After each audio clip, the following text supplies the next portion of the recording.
What's up, everyone? We are live at 5. It is Monday, July 30th, and we are at Broadway.com headquarters. I am Paul Wontorek. And I'm Ryan Lee Gilbert. And over there is Caitlin Moynihan. Hey. I like your top. Thank you. Yeah, you two have like a theme Oh, going on today. We're very loud today. I didn't know. It's Loud Monday. and fabulous. You know what else is loud and fabulous? Head Over Heels. Yes, Yes. it The absolutely new is. Broadway's newest musical hit. And Taylor Iman Jones is here, one of the stars. Very excited to talk to her. Yes. But first, today's top 5.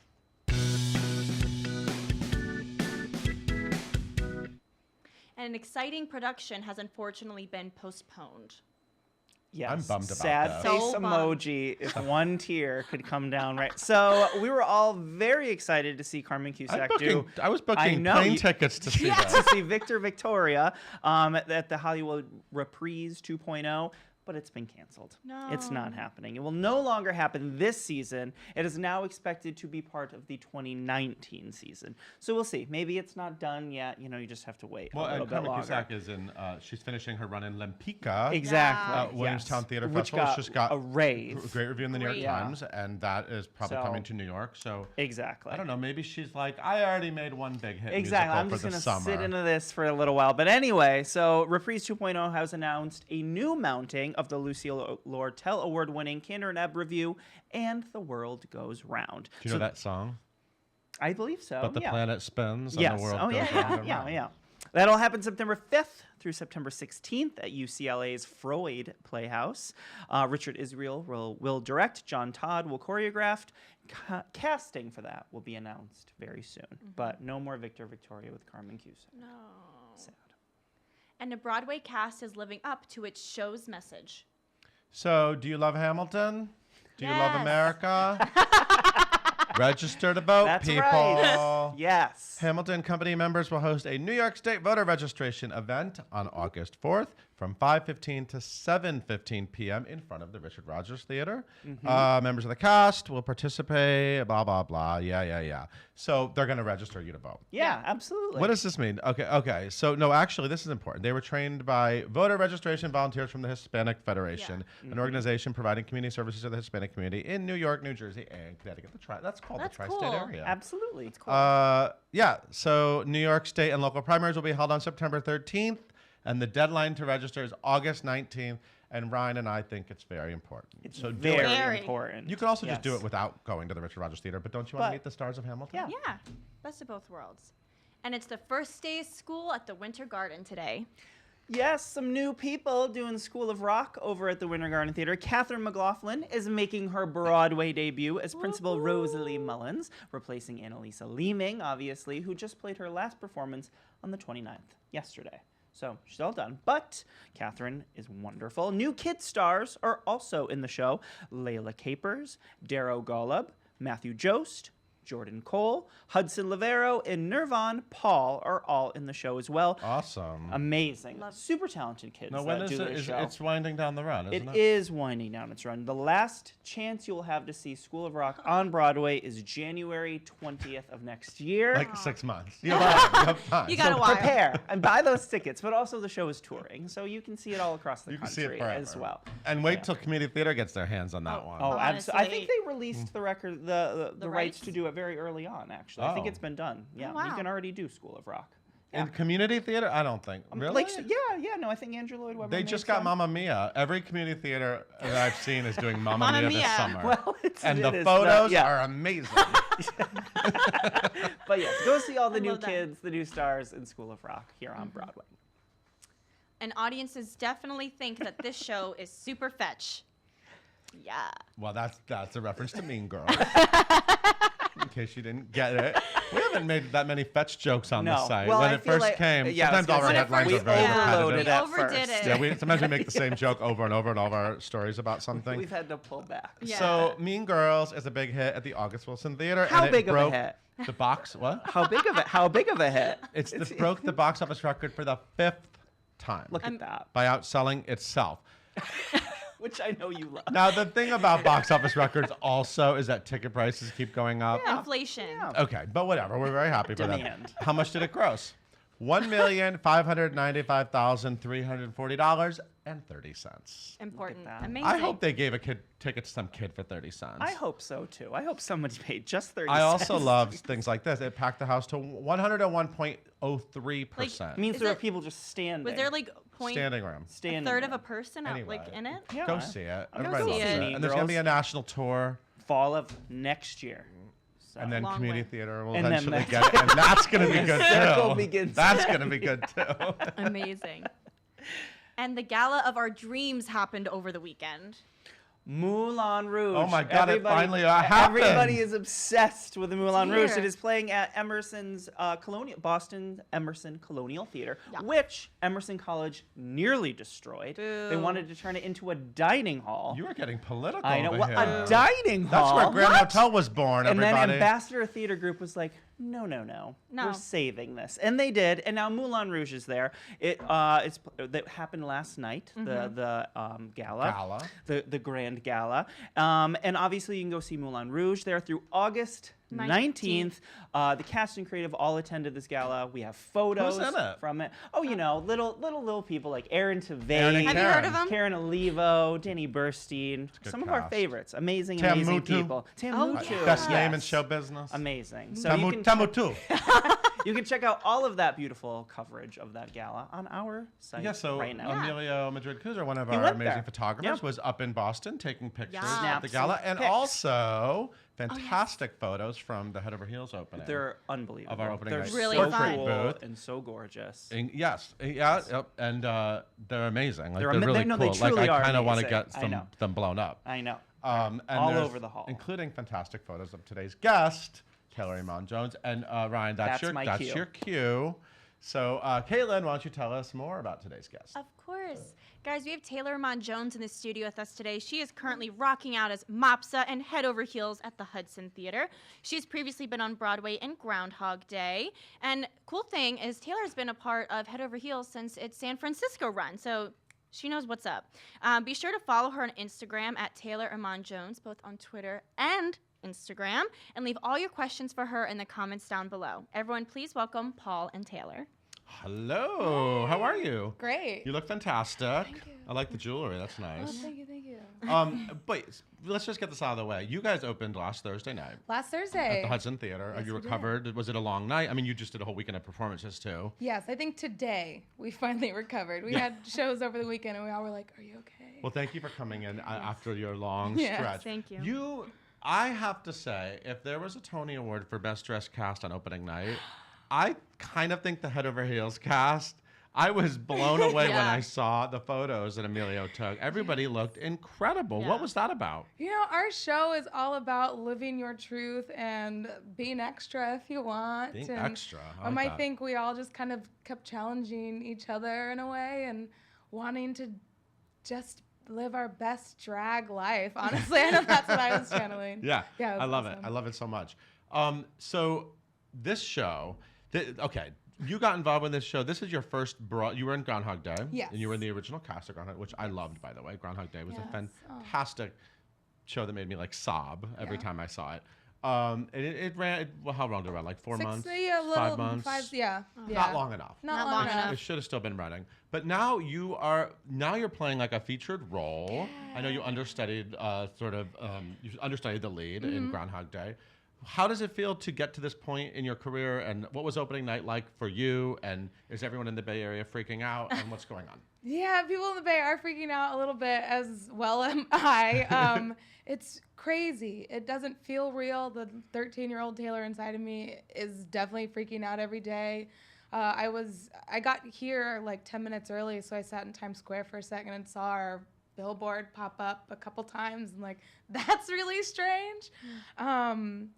But like, some old habits die hard. I remember the other day during Head Over Heels, I got a phone call from my stage manager during our dinner break. My first thought was like, I'm on. Like, this is it. And then I realized, oh no, I'm not an understudy. Yeah, in you the show. are Like, on. You're I'm on on every every night, day. though. You're on. so I'm still adjusting, apparently. But it's amazing, and it feels awesome, and I'm just happy to get to go to work every day Yeah. and am taking it one day at a time and loving every Yeah. moment of it. Yeah. So let's talk Mopsa. Yes. Who the heck is Mopsa? What's a Mopsa? She's a lady in waiting, correct? She is a lady in waiting. She is Princess Pamela's handmaiden. Bonnie Milligan. Who is Who Yeah. we just did a fresh face on. We yes, can read about so her. come for head over heels just for Bonnie Milligan and you'll be fine. So she's her lady in waiting with a little secret of her own. We find out pretty early in the show that she has a little crush on her princess and is struggling with that. And do I tell her? Do I not tell her? And throughout the show, we kind of see what happens. What do you do with, or a lot of our show has some LGBTQ elements, and a gay relationship in that day and age is new. And so we navigate that throughout our whole show. Right. So you're enjoying this. What do you have a lot in common with Mopsa? I do. I think, one of the common things is finding the brighter side, the silver lining. I think she's constantly doing that. Also, one of the things I'm learning from her is fighting for your truth and fighting for love and not being afraid of who you are. So that's fun. Rachel, Rachel, who plays our queen. Rachel York. Rachel York, thank you so much. I can't believe that. Gave me a challenge early on, or she said something when we were getting coffee, like, let the character be bigger than who you are even, see what you can discover with yourself. And so that's been really fun to take that challenge and see what I can do and see what Mopsa can do. It's a fantastic kind of ensemble. I don't know if it's an ensemble cast. I guess it is an ensemble cast. Absolutely. Like, it really feels like you guys all have great moments, and there's so much comedy and sing and dancing. I mean, the choreography is incredible. It really is an explosion. Yes. On stage. What about this music? What is it like for you to get? What do you get to sing? You get to sing some good tunes that you guys probably know. I get a lot of good tunes. I get Vacation. That's my main song. That's all I pretty ever good. wanted. All I ever wanted. And that's wild enough as it is. When we announced the Broadway cast, I think the show was already coming, but as we were finally announcing the cast, they had a Go-Go's concert down at the Bowery Electric. Right. And so we all got to go, and they sung Vacation there, and that was weird because it was cool to watch the Go-Go's sing their song, Vacation, but to know that I was going to be singing it on Broadway was weird. Yeah. I also get to sing Our Lips Are Sealed with a lot of the cast, Turn to You. We Got the Beat. We all sing that. It's a great opening number. Oh, it's so fun. Yeah. Shot out of a cannon, for sure. Yeah, for totally. everyone, audience and cast members. Can't not be warm for the show. Yeah. I love this music so much. I got to see the Go-Go's perform too at an event for the show, and when you watching Belinda Carlisle, you get transfixed, right? She's so magical. She's so in her own dancing. thing. Oh my God, you just you get lost in staring at Belinda Carlisle. Yeah, She's you're magic. I want to be where you are. I don't know where you are. I want to be there. Yeah. Do they inspire you, and do they, what about the Go-Go's do you think is so great to honor? And obviously it's great music, but they are also just great women. Oh my gosh, talk about fighting for your place and owning that space.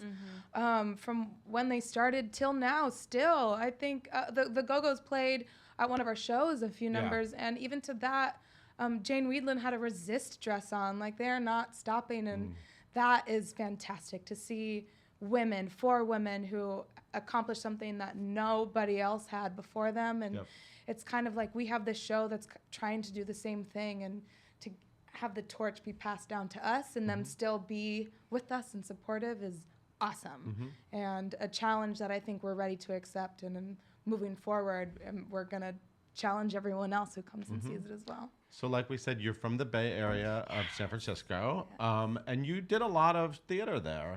It felt like, actually, I just interviewed Anika Noni Rose. Yes. And she spent many years there before she's like, I'm ready to go to New York. You know what I mean? And did you feel the same way? You were sort of out there, and you did a lot of great credits, it felt like. And then I know American Idiot, I guess, is kind of what brought you here. A little. It was one of making the transition from probably any regional scene, community scene to New York. There are a few boxes you feel like you need to check off before moving, because it's hard and it only gets harder.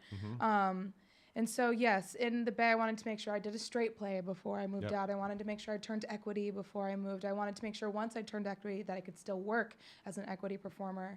I know she went to ACT and she got her master's there right after I did the American Idiot tour. I was still in the Bay for a few years. So I also went to ACT in one of their shorter programs because I wanted to make sure I was a stronger actor before moving to New York. Wow. Okay. And so although there are many opportunities, I got to do all of that in the Bay. And I got to play Mary Poppins. Like, Oh, wow. I got to, I got to do things that I know I never would have had the opportunity to do anywhere else, and therefore strengthen my craft. And so I owe everything that I am to the Bay Area, and am able to do what I am here because of what I did there. Do you tell when young people come up to you and sort of ask for acting advice? Is that something you say to people? Like don't necessarily just run right to New York, or like make sure you're really grounded and ready for that? Yeah, I always say be your biggest critic and be your biggest cheerleader. Those are the two sides of the coin. Know your strengths and use them, and know your weaknesses and work on them. I felt like I was a stronger singer than a dancer. So instead of spending money on voice lessons, I spent money on dance classes. And now I'm spending money on voice lessons because I feel like I can take a break on my dancing for a second, just work on what you can. It is hard to work on all of it at the same time, and it becomes overwhelming, but you have a whole life ahead of you. So just choose one moment, one thing at a time, focus on that. And then use your strengths. If you know you got a great smile, then you better be smiling around everywhere you can. Just little things like that. Yeah. Yeah, and be real about what you need to work on. And be real about what you know what you need to work on. So just do it. So you were an Extraordinary Girl, an American Idiot. Was that, and the national tour, was that fantastic? It was so cool. Yeah. Especially then. Did you fly? That's the flying. I did not. So you didn't fly on the road? I did not. On the tour? I did not fly Oh, on the you tour. didn't? Taylor Jones. You didn't want to fly? Because, no, I did. But we were the last national tour, which meant we were non-equity still at that point. And good and bad. So good thing is we got to go to 1 million cities. Bad thing is we went to 1 million cities in a very short amount of time. But because we went to so many theaters, about a quarter of them wouldn't have been able to support the flying. Right. So Stephen Hoggett and Lauren Lataro choreographed a new number that I did, which is like. Do you want to perform it tribute, now for all those of us who missed it? There's not enough space, but maybe if you do some YouTube digging, you might be able to find it. So Michael Mayer directed American Idiot, but I'm assuming you didn't meet him during that because he's your director at Head Over Heels. Yeah. So it's not like he cast you in that. Right. I'm sure they had something, but it was like he had moved on. They all had moved on to other projects. Right. We met them once, I think. So, but we were huge fans because Spring Awakening had already happened by then too, and nerded out on that. And so working with him and Tom Kitt now is crazy full circle. It's unbelievable. I think we were weeks into rehearsal, already through San Francisco, and then at the end of our New York run, and I was like, "Can I get a selfie with you guys?" And still, I'm like, I'm still such a fan, even though I see them every day. But it's crazy that they know my name. Yeah. Yeah. Everybody knows your name now. Oh. You're on Live at 5. Yes. Hey, Caitlin, are there any questions out there? Of course. Oh, this one's cool. So, you were an ensemble member, you're also an understudy on Groundhog Day. They want to know, is it more nerve-wracking knowing that you are consistently going to go on, or more nerve-wracking when you get that call saying you're randomly going to go on? It's, I would say it's harder to be an understudy because you don't know, and you have, depending on how many parts you understudy on top of that, you have different shows in your brain. And even while you're learning one show, you're thinking about another show. I know for Groundhog Day, we were open months and months before I got to go on, but every single day during my ensemble track, I was saying Rita's lines backstage to make sure. So I think that's much harder. Because you also covered Nancy. I also covered Nancy. I never got to go on for her, but both, it's just that stress is a lot. So shout out to understudies, shout out, and Broadway understudies, any understudy, but Broadway understudies are amazing. I don't know how many shows I've seen that you're like, what? They were what? You don't even know. And so I bow down to all of them out there. I did it. It's hard. It's very hard. Knowing I could just get to do the same show every night is great. So you went on as Rita opposite Andy Carl? Yeah. And how was that? How was he? So cool. He's a Pretty Woman now. Oh my God. I had been able to watch the show before I got to go on at one point. And I remember watching and being like, he's a masterclass. Yeah. Especially in that show, what he did. Fantastic. I was a better actor from watching his performance than that. And so then being able to go opposite of him, he's such a giving and receiving actor. he was so consistent and fun. And then, like, I got to kiss Andy Carl. So, like, you know, whatever. That's never a bad And he had thing. that crazy journey. Anyone look it up. Andy had a crazy journey at Groundhog Day. Oh, my gosh. I was there opening night. It was nuts. Hardest working man on Broadway for last year, for sure. Yeah. Love that. What else? Yeah, so this one is, what has been your favorite audience reaction so far from people seeing Head Over Heels? Oh, yes. My favorite are all the queer teens out there who need this show. I mean, Groundhog Day was cool even for that because it gave a lot of people a place to see themselves on stage that they normally wouldn't. And Head Over Heels is that times 10. And so my favorite is when I get messages on Instagram or Facebook or anything about, I'm just so happy that the show exists because I see myself in the show. I haven't necessarily told my parents or told my friends, but I'm here and like for that is so special. Like I'm already getting emotional. But that's definitely my favorite part about the show is giving people a place to be. Are you a RuPaul's Drag Race fan, like I am? And how's Peppermint?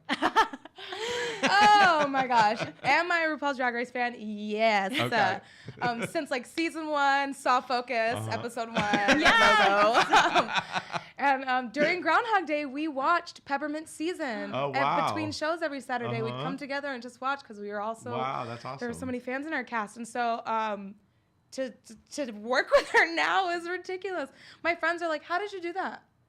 How did you do Like, Broadway you and secreted RuPaul's it. in one thing? And then I was like, I don't know. We were actually at our final callback at the same time, and that was the first time I saw her. Oh, wow. And so that was when I had like maybe an inkling of the possibility. Remember, I was just like, it was a long day. I was between presentations for another lab I was doing, and I got there. I had threw all my bags down. I walked past the hallway, and I saw her just like walking, gliding, I should really say, in the hallway.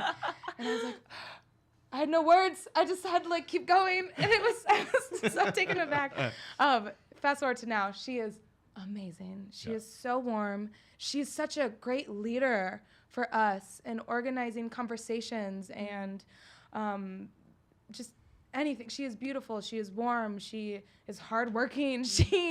We opened our show in the middle of Pride Month and Pride Week, and on days off, she was flying to LA and doing pride parades and all this stuff. So she's truly incredible. I've learned a lot of tricks and gotten some wigs really? and makeup Yes. things. Okay. But also, like, Cool. I'm a better person for even having her in my life. Oh, at that's this point. amazing. So sweet. Let's do one more question is, if you were to form a girl group with members of the show, who would be in your girl group and what would the name be? Oh, my God. What a question. What a question. Or what would the name be of your girl Right. group? Oh my gosh, that is the hardest question I've ever had in my whole entire life. I can't leave a single person out. We'd have to be the entire, we'd be the Arcadians, or even better, the Argadians, as some of the people have hashtag us. And it would be a 20-person band, and we'd all have like tambourines, I'm like into it. Belinda Carlisle style, and you know, Yes. that's what it'd be. And it'd be a fantastic gay fantasia, as they have it. said, yeah. I Love it. Everyone, go see Head Over Heels. It's at the beautifully restored Hudson Theater. So beautiful. Right? The So lobby beautiful. alone. Yes. Yeah. Froze. And the frozen. I was just about to say. Literally took the words out of my brain. Taylor Iman Jones, you're delightful. Thank you thank so much you. for coming by. Everyone, check out Head Over Heels. Caitlin, why don't you take us out? Yep. Thank you guys so much for tuning in today. We are live at 5 on Facebook every single day, and you can listen to all past Live at 5 recordings by going to wherever you listen to podcasts, typing in hashtag Live at 5, and hitting that subscribe button so you don't miss a single one. Be sure to tune in tomorrow when we talk to Vicki Lewis from Anastasia.